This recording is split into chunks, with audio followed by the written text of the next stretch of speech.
Welcome into the Browns Report. I'm your host, Matthew Peterson. Week 4 winners and losers coming up on today's show. 14-7 win. Browns are 3-1. There's a lot to be happy about, okay? You win, you're happy on Sunday. You're happy on Monday. You're happy for the rest of the week, frankly. But that game gave me way too many gray hairs for that kind of game. So, before we dive into today's show, I want to catch you guys up something here. The Browns and the Steelers, okay? This has been a rivalry for a long time. The Steelers have had the better end of it the last couple decades. We're not going to unpack that side of things. But we have other channels here at Chat Sports, and one of those is a Steelers channel, and they are beating us. And that is unacceptable because while the Steelers and Big Ben suck right now, they have to suck in this race as well, all right? Sorry to other hosts on that channel, Thomas Mott and Megan Payton, but we have to catch up to them. So subscribe right now because at the end of this season, I don't want to be close to the Steelers. I want to be blowing out the Steelers. I want to blow them out on the field, and I want to blow them out here at Chat Sports. So subscribe right now to get ahead of the Steelers. Week 4 winners here for the Browns coming up against the Vikings. Let's kick things off with probably the easiest one to pick from. It's the rookie linebacker, JOK, all right? Jeremiah Owusu-Koramoah. Also, is anyone else kind of over the JOK is not a joke tweets all the freaking time? Like, we get it. It's a fun pun. I had fun with it. That was in August. It's October. It's been 4 weeks. Moving on. But that's my TED Talk on that. However, back to JOK. He has been one of those players that the box score doesn't give him nearly as much love as he deserves, all right? Here's his stats throughout the entire season, and I was talking about him with one of my buddies here at Chat Sports, and I was like, you know he's third in Defensive Rookie of the Year odds? And like, no way. Pulled up the stats, and they're like, how is that third? And I said, it's the things he does outside of it. The plays he makes at key situations, just the role he has filled in this primarily nickel defense. He fills in so well of an athletic linebacker that can cover guys just as well as a Troy Hill or someone in the slot. Loved what I have seen out of JOK, and we just continue to witness what could be honestly one of the best Browns linebackers as far as I can remember, all right? The last good one that I remember was D'Qwell Jackson, and that was close to a decade ago. Now, Christian Kirksey and some other guys, Schubert, they filled in well over the last couple of years, but none of them really were consistent year in, year out, here for the long term. They all seem temporarily. So I want to know this from you guys. Is JOK on track to be the best Browns linebacker in recent memory? Not talking all time. Let me know what you're thinking in the comments section. Y for yes, N for no.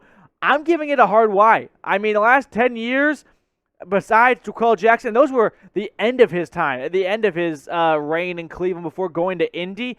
Yeah, no one has stood out to me since then. So hopefully you guys are in agreement. If not, don't worry. There's plenty to be excited about because the Browns, they're 3-1. And a big part of that is because of the defense. All right, Joe Woods, shout out to you. I am sure you wake up every morning, the first thing you do is check the Browns Report and listen to get fuel because I had you on the hot seat 2 weeks ago. It was an overreaction Monday. I got a little caught up in it after a bad game against the Texans for the defense, but this Browns defense continues to look like one of the best in the NFL. All right, here's where the Browns defense ranks across the entire National Football League.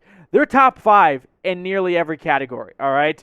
Now, it sure helps when, as a team, you limit the Bears to 1 passing yard, which is a little, I don't know, with all those sacks, it's not completely telling. But this Browns defense from the beginning of the season to the last 2 weeks, sure, not a huge sample size, but a lot to be excited about. Because look at that. You're slashing it in half. It is like a horrible car salesman. We're cutting your prices in half. We're cutting every single stat in half for yards allowed. And we're also going to balloon up sacks as well. Sure, when you have 9 sacks in week 3, that helps a ton. But I'm not going to complain. I'm not going to be the Debbie Downer here. I'm not going to be the loser at the party that goes, well, actually. I've loved what I've seen out of this Browns defense lately. So Joe Woods, DC, defensive coordinator, you're a winner on today's video. Winner number 3 now, Odell Beckham Jr. This one may be a little confusing, all right, because, hey, host Matthew, he only had like 27 yards. Why is he a winner? Why? Because I got a couple reasons for you guys. All right, number 1 here, look at the numbers from his Week 4 game against Minnesota. I love what I see at the bottom. 79% of the snaps. That's a big jump from what he did in week 3, which was in the 60s, if I remember correctly. Hopefully next week he's closer to 90, all right? 7 targets.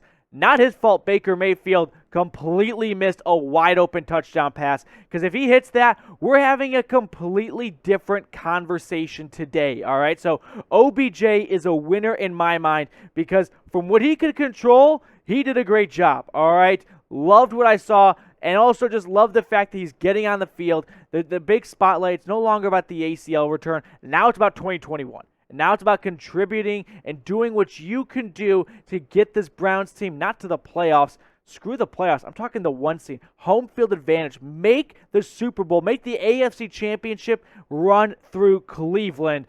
OBJ is going to be a huge role in that to get that offense where it needs to be, because it needs to get that far. It is not where it was last week against the Vikings. Honorable mentions. All right, I left some names out, and I realized I left them out after I kind of started building and scripting the show. Greedy Williams, I'm sorry. You have to be on there, because for filling in and not having a start in 2 years and having an interception, bravo. Clap it up. I would clap, but it ruins the audio. So clap for me, because Greedy Williams, great performance for him. Also, Chase McLaughlin, the kicker, didn't have much confidence. You bounced around a lot. I mean, you played at University of Illinois, where you get tons of reps as a kicker, so that surely helps. But hey, McLaughlin, you missed that 48-yarder against the Vikings. We could be having a very different winners and losers right now. So he gets an honorable mention. And of course, Nick Chubb and Kareem Hunt. I could have them as winners every single week, because they continue to be the best 1-2 punch in the NFL. Today, I just want to get the love elsewhere. But of course, you guys, 100 yards from Chubb, and Hunt just continues to be a very versatile back who can perform at the goal line, can catch, he can do it all. So the run game from those two guys wraps up my honorable mentions. All right, guys, you guys know the deal. BetUS. If you are new to us, here's how it works. They hook you up with a 125% deposit bonus. How do you get that? You go to the link at the bottom of your screen, chatsports.com/bet. Then you use the promo code Browns125. What does that do? Like I said, deposit bonus, baby. 100 moolah in, 225 to play with. But the big wigs at Chat Sports have finally caved in to me saying, get them some jerseys. If you want a free jersey, here's all you got to do. 4 steps. You don't even need a pen or paper, okay? Take a picture of the screen if you have to. Super simple stuff, all right? Going to get out of the way here so you can see the link at the bottom. Chatsports.com/bet, promo code Browns125.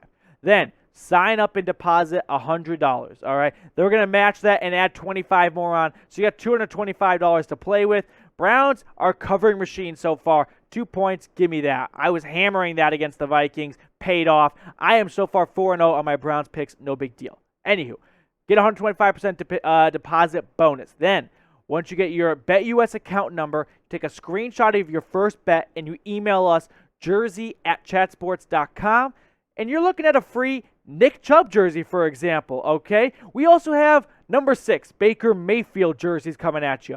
Do not go to First Energy Stadium in an old Reebok jersey. Don't be the guy who's got the 3 quarterbacks ago, or I don't even want to remember further back than that. Get a new jersey. Use the instructions right there. It's super simple. There's no hoops. There's no catch here. It's a free jersey. BetUS is going to hook you up. All you got to do is just go to chatsports.com/bet. Promo code Browns125. Have to do those 2 things. Then you put $100 in. They give you $125 on top. You email us your account number and a screenshot of your first bet. And all of a sudden, you're hugging the mailman, because he's bringing you a Baker Mayfield or a Nick Chubb jersey. That sweet. So go ahead right now. Make sure you do that to get a free jersey. Rock it at your tailgate, at First Energy Stadium, wherever you watch the Browns. Do it in style. Now we did the winners. Now we go on to the losers, because honestly, I didn't do winners or losers through the first 3 weeks because I didn't think there was enough to talk about for the loser side. We have losers today. All right, we have losers because that was a 1-touchdown performance from the offense. Talking to you, Baker Mayfield. Here's my rant right now, all right? Why did everyone just kind of move over and gloss over the fact that Baker kind of popped his shoulder in and out? It didn't look like he was 100% on Sunday. I don't know why that's a question. He was not, all right? He is far from it. And if this past Sunday was just a bad day, which happens to everyone in every possession, I'll live with it. All right, that happens. All right, but if this is something more than that, all right, if this is him pushing through an injury, and this is what the ceiling looks like as he continues to work back from kind of popping your shoulder in and out, which don't get me wrong, bravo to you. I mean, if I pop my shoulder kind of in and out, I am out. I am shutting it down for weeks. I'm not coming into work. I'm on the couch. I'm a big baby. But Baker, you're tougher than me. You're tougher than Cleveland. No doubt about it. But regardless, what are you thinking after this game if you're Baker? Are you watching the film or are you burning it? Because you miss wide open passes like OBJ to win to seal the game. You had Demetric Felton open at the sticks to get a first down. You're trying to do too much with your legs. I didn't understand what his game plan and Stefanski's plan for Baker was going into this game. It wasn't a good one. They got kind of lucky, frankly, that the defense bailed them out and the Vikings offense was just as inept as the Browns offense was, if not more. So I don't know what your approach is. I hope you're watching the film, all right? Me, no, I wouldn't watch it, but that's why I wasn't drafted first overall. You're drafted first overall. You got to watch this film. You got to learn from it. But if you're not healthy, that's a different conversation. If you're 90%, I can live with it. If you're playing at 65, that's a whole separate conversation we need to have, because if this is week in and week out, we're looking at a very different season. Now, hopefully, this game was just a fluke for Baker, okay? But I want to know from you guys, do you think that game was just a fluke? 1 for yes, 0 for no. Usually, I lean one way on these questions. I'm in the middle, okay? I'm at 0.5, okay, because people have bad days, but that was the worst performance I've seen from Baker in quite some time. I'm sure he would say the same thing. Hopefully it was just that, and it's not him pushing through an injury and realizing this is all I've got right now until the shoulder gets healthy. We're going to find out, because the Chargers game is going to be a big test, because that's a sneaky good Chargers defense over there in LA. Loser number 2.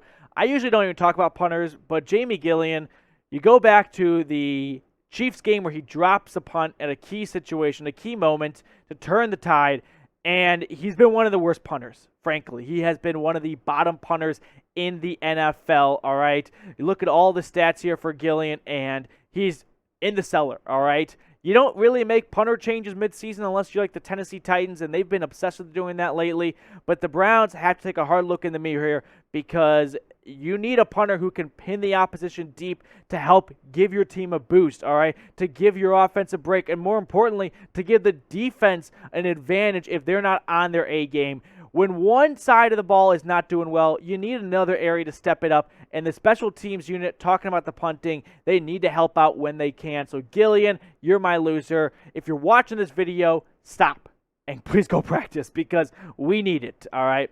Loser number 3 here, Mack Wilson. This was always a lofty goal, I think, for Wilson, a 5th-round pick from Alabama, to be a clear, dominant number 1 linebacker, but his role has really diminished, all right? Looked at the game film from the Vikings matchup, only playing in 16% of snaps on defense, 11 snaps altogether. The Browns are rolling with a nickel defense. They're pretty much just doing 2 linebacker sets between Malcolm Smith and JOK. It doesn't leave a lot of room for anyone else. Right now, they're rotating in a 3rd linebacker between Wilson and Taki, so it's not pretty. I'm curious to see, though, when Walker comes back from that hamstring IR stint, is he going to take over from Smith? Because I've been pleasantly surprised from Malcolm Smith's play so far. It's been pretty good, all right, honestly. So I can't wait to see how that unfolds, but that's a conversation for another day. All right, tying things up here. What did I miss? Between winners and losers, did I miss anyone? I want to hear what you have to think. That's the beauty of the Browns Report. It is interactive. I'm there with you guys. I read the comments. Want to know what you're thinking. This is a two-way conversation. I'm not just ranting at you guys. Sound off in the comments. Any winners, any losers that I missed in this show, let me know down below. All right, guys. Wrap up the show here. If you haven't already, please subscribe today to the Browns Report. The big wigs here, the big talking heads, and the big cheese at the Chat Sports here, they say if we want to do more Browns videos, we need more subscribers. It's that simple, or else they flex me out other ways, and I don't want to do that. I want to talk Browns. I want to talk Browns with you guys. So if you haven't, please subscribe right now. Go ahead, move your mouse over, make that big red button a gray one today.